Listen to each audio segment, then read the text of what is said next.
Hello, everyone, and welcome to episode 12 of the Fair Housing Insiders. And today we are going to talk about fair housing and holiday decorations. Good time of the year to have that discussion. So we're going to discuss 5 different situations that come up quite often and how you can address them. And we'll look at some good tips. So we thank you again, Kathy. Welcome to the show. Thank you for being here. Great to be with you, Jonathan. We're talking about one of my favorite subjects. Beautiful. Yeah, I'm looking forward to your insight. So thank you for everyone who's tuning in. Please remember to give us that thumbs up. Stop and pause for a minute and give us that thumbs up and subscribe to our channel. We appreciate your support of this complimentary fair housing education for our industry. So let's get into our scenario. So we're going to talk about 5 different things. So think of these questions like what do I do to make sure that I have a sense of community throughout the year? That's a good question. Number 2, do I know the proper use of wording when it comes to holidays and fair housing? Number 3, what about my common areas and how do I show that I'm not putting myself into a situation where there's a fair housing violation by allowing the common areas to be used by all backgrounds? And number 4, holiday decorations. What can you say is allowed and what can you not say is allowed? Like, what are some things to think about in that fashion? And then the 5th item, why is it so important to document resident complaints? And again, we're talking about documentation within the context of fair housing and holiday time. So let's get into our first scenario. Think about this scene as we look at it now. And here we have a prospect who's asking management about community events and what takes place at the property. So let's look at the scene, and Kathy will get your feedback on it. So, what kind of community events do you have? Christmas is one of our favorites. We have a big manger scene out in the front of the property, and we have a Christmas carol contest where everyone can sing their favorite song about Jesus and win a prize. You know, Jonathan, I think a lot of people do look to their apartment community to be a community so that they can participate in activities and get to know their neighbors and have some fun and have some festivities and some social activities along the way. And that is all good. I think where you have to be a little careful is remembering that in an apartment community, we have people from all types of religious backgrounds and cultural backgrounds. Mm-hmm. So as you're looking to activities to bring your folks together, try to make sure those activities are as inclusive as you can. Now, at the holidays, it's fine to have a holiday party, for instance. It's fine to sing songs, but those songs, again, should be planned to be the ones that are the most inclusive and not the least inclusive. So all of that just takes a little thought, a little planning, and to think about, is everybody here going to feel welcome at that event? And I hope they do, and I hope you have a great time. Yeah, very good. Nice tip. The most inclusive as possible, and don't do what that leasing professional just did in that clip. So thank you for those tips. So that takes us to our next common scenario that we face in property management, and that's wording.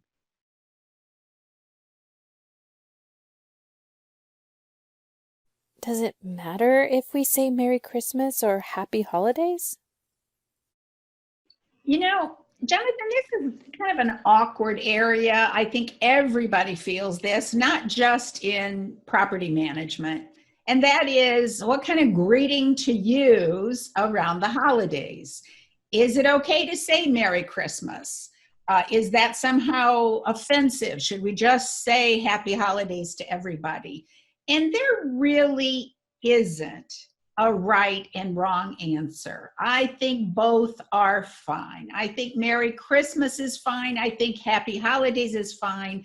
Now, if you're talking to a person that is Jewish and you say Merry Christmas, sometimes they'll mention, we don't celebrate Christmas. And then hopefully you'll know and remember that from then on, you don't say Merry Christmas to them. Most people do not get offended. They just will remind you, and then hopefully you'll remember.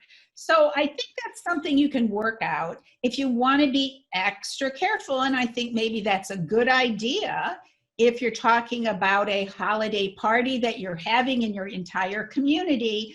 Maybe it's a good idea to post it as a holiday party, and that, all traditions are being celebrated, and make everyone, again, like we said in the clip before, make everyone feel welcome, regardless of whether they celebrate Christmas or Hanukkah or any other of the many holidays that get celebrated in December and in the winter time.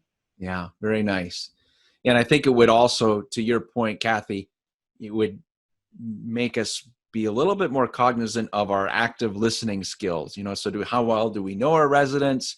Because you mentioned remember for the next time. So that takes a little extra effort on our part to do our best to remember what their background is and be able to respond appropriately too. So nice tips on how we can be inclusive to all backgrounds and cultures. So that brings us to our third scenario, and that's dealing with common areas. So in this scene, we don't want to do what the manager does here necessarily. A resident is asking the manager about renting the community area, a clubhouse, or something along that line. Notice his reaction and his response, and we'll get your comments, Kathy, on that particular scene. I wanted to check and see if the club room is available for my Hanukkah gathering. Well, you do know most of our residents here are Christian. The question that this scenario raises is, do you make an effort to limit the activities that a resident is going to do in your community room after the resident makes an effort to either rent it or schedule it for an activity that they are going to do and they're going to invite people to do? Mm-hmm. And so you don't have to rent out your community room to your residents. You don't have to permit them to use it, but most communities do. And if you're going to do that, then it's up to them what their activity is going to be. As long as they follow your rules about scheduling it and cleanup and all of that, then you should not be trying to determine what their activity is. And certainly, if they're going to have a group of people that are going to come in for their activity, they're not inviting the entire community. And so it doesn't matter whether their activity is in line with the entire community or not. Now, that's different for when staff schedule a community activity in the community room. They should always invite everyone and not just a select number of people. And then it's up to the individual residents whether they attend or not. But if you're going to use your community room for resident activities, it's up to the residents to decide what those activities are. Now, there are some limits, obviously, and those should be stated in your rules about what it means to reserve the room and make arrangements. Obviously, you can't have the kind of activities that's going to be excessively loud or upsetting, all of those kind of things. But within those limits, certainly the staff should not be commenting on what the resident is reserving the room for. In this case, they're having a Hanukkah party and they're inviting their friends. Mhm. And that should only be supported by the staff person who's scheduling that event. And certainly they shouldn't be commenting on whether that activity is going to be appropriate for the remainder of the residents. They're not invited anyway. Right, right. Very good. Awesome, awesome feedback. That's a nice, well-rounded approach, Kathy, and I'm sure all of our listeners really appreciate that perspective. So thank you so much. So that brings us to our fourth scenario, and that has to do with holiday decorations and policies and procedures that may surround those holiday decorations. So our scene that we're going to look at now is a maintenance professional reports what they think is a violation to the community manager, and we'll see what the response is. And we'd like your feedback on holiday decorations and policies and procedures, and making sure that as communities that they are fair housing compliant. So let's take a look at our scene. We'll get your feedback again, Kathy. Did you know that the resident at number 604 has a Christmas tree that is out on the patio? I told them they had to take the tree down. Thank you for bringing that to my attention. That doesn't go against our policies, though. As long as the tree is not 20 feet tall, they're fine. Well, this scenario raises all kinds of issues. And so let's take them one at a time. First of all, this issue of holiday decorations tends to be very sensitive, starting in November and building through December. And I can tell you that throughout the years, we always end up with some fair housing cases around that time of year about holiday decorations. So let's start out with just the general rule about holiday decorations. And that is, management gets to inform the residents whether they can decorate outside their unit. Obviously, you don't care how they decorate inside their unit, as long as they don't damage anything. But do they decorate their door, for instance? Is that okay? Do they decorate their patio? And is that okay? And you can say yes or no to either of those. But once you do, then it's up to them to decide what kind of decorations they place in the area immediately around their apartment, their door, their patio, that kind of area. And if they want to use a Christmas tree, then that's their business. Obviously, you might have some concerns about electricity and the use of that outside. So you could have additional rules about that. Likewise, if they're going to decorate their door, you might have concerns about them using electric lights on their doors, and that would be appropriate. But the kind of decorations they use should be up to them, other than putting some type of decoration that is disturbing or inflammatory. And we kind of know what those are usually. And so you certainly can have boundaries that they get to decorate using religious decorations. Again, if you're going to let them decorate, if they choose to use religious decorations in their apartment and immediately or outside their apartment, if you let them decorate those areas, if they want to use religious decorations, that needs to be okay. And then you would put a boundary at someone who is decorating in a way that is clearly inflammatory, clearly upsetting to other people. That's not meaning that it's different than that person's religion. That's not what we're talking about. We are talking about things like swastikas and hate statements and things that are clearly going to be upsetting. And that probably includes, at this point, the Confederate flag is very upsetting to a lot of people. So there are those areas, but other than that, they should decorate however they want to within the limitations of what the policy says where they can decorate. Because this is such a sensitive area, you need a topic, I'm sorry, you need to address it not just at holiday times. This needs to be something that is in your house rules, that is discussed, and that for heaven's sakes, you don't have your maintenance employees running around making statements about it that might be incorrect.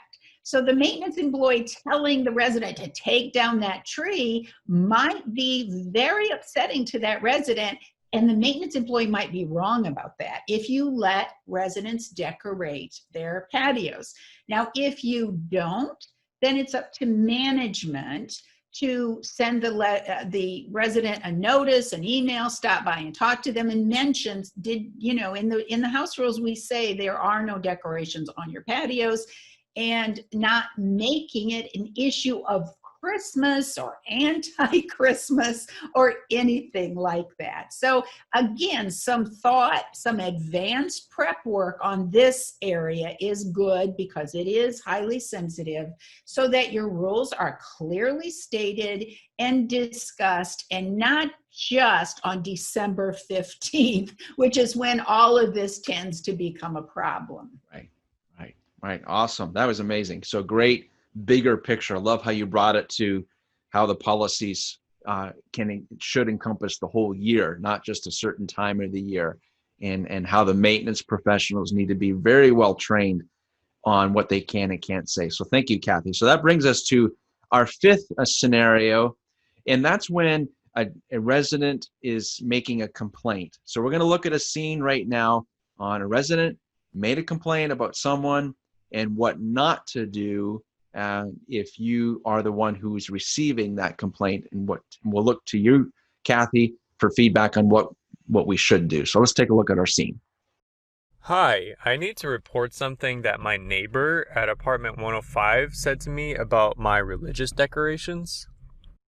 Oh, that was Bill again. He's always cracking jokes. I wouldn't worry about him. He's harmless. Well, this scenario raises a really important issue that goes way beyond holiday decorations or even holiday time. And that is, you need to be sensitive and aware of the fact that management cannot permit harassment based on any protected category. And we all know religion is a protected category. So if one resident is making comments to another resident, and that resident believes those comments are harassment because of their religion, you need to take that very seriously. And by taking it seriously, what we mean is you need to hear the resident out. And even if you don't think that the other resident meant anything derogatory or negative by saying that they were just joking around, your response to the offended resident can't make that joking around even worse, because now management is joking around about that person's religion. So what do? You listen to them thoroughly. You spend time hearing them out. You write it up as a complaint, possibly of religious harassment. And now you need to go and hear the other side of the story, discuss it fully, again, taking it very seriously. Not like, Mrs. Jones is so irritating and so sensitive about this. You take it, you hear it, you discuss it, and now hopefully you can resolve it by taking it seriously, talking to both residents, hopefully getting some resolution, maybe warning the one resident that, you may not have realized that this type of statement can be a violation of the law under certain circumstances. And so we don't joke around about that. We take it seriously as management. We hope you will too from now on. Warn them about it and assure the offended resident that you've dealt with it and that it shouldn't happen again. And if it does, they should let you know. Now, if that kind of thing happens again, then I would see that as a lease violation if indeed the statement was made. I would deal with it very seriously the second time around, again, because if management doesn't take it seriously, management can be liable under the Fair Housing Act for acts of religious or any other protected category harassment that occurs that management knew about. And in this case, you did, because the one resident came and complained to you.